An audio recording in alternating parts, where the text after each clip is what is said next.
No, this is my nephew, son of my brother. Vivre loin de ses proches, on finit par s'y habituer. Mais ne pas pouvoir les visiter ni les faire venir, faute d'avoir les papiers nécessaires, c'est de plus en plus douloureux pour Houchang Karimi. I would like to visit them, my parents, my family. En l'absence d'une ambassade au Canada et à Téhéran, impossible de renouveler son passeport iranien. Yeah, I think this is the price that we pay. C'est le prix à payer pour avoir un avenir prospère, dit-il, en génie électrique au Canada.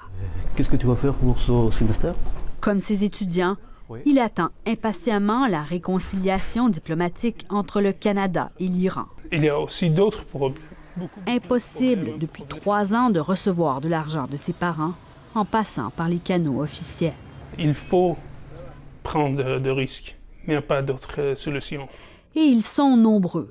À l'École polytechnique de Montréal, presque la moitié des étudiants au doctorat sont venus d'Iran. Pour moi, la première question était la sécurité de l'emploi que je n'avais pas dans mon pays. Ils font partie de cette nouvelle génération hautement qualifiée que le Canada accueille à bras ouverts. Même qu'en 2014, c'est l'Iran qui a fourni le plus grand nombre d'immigrants au Québec, 6 000 au total. Et vous savez, c'est une hémorragie pour la société iranienne que de perdre tous ces gens qui ont été éduqués. Mais Elahe Machouf les comprend. La vie en Iran, ça devient de plus en plus difficile. Il est temps, selon elle, que le Canada renoue avec son pays natal, mais elle dit qu'il a l'obligation morale de prioriser le respect des droits de l'homme. Mais pour elle, la visite à Paris et à Rome du président Rouhani, pour qui on a caché les statues antiques de femmes nues, en dit long.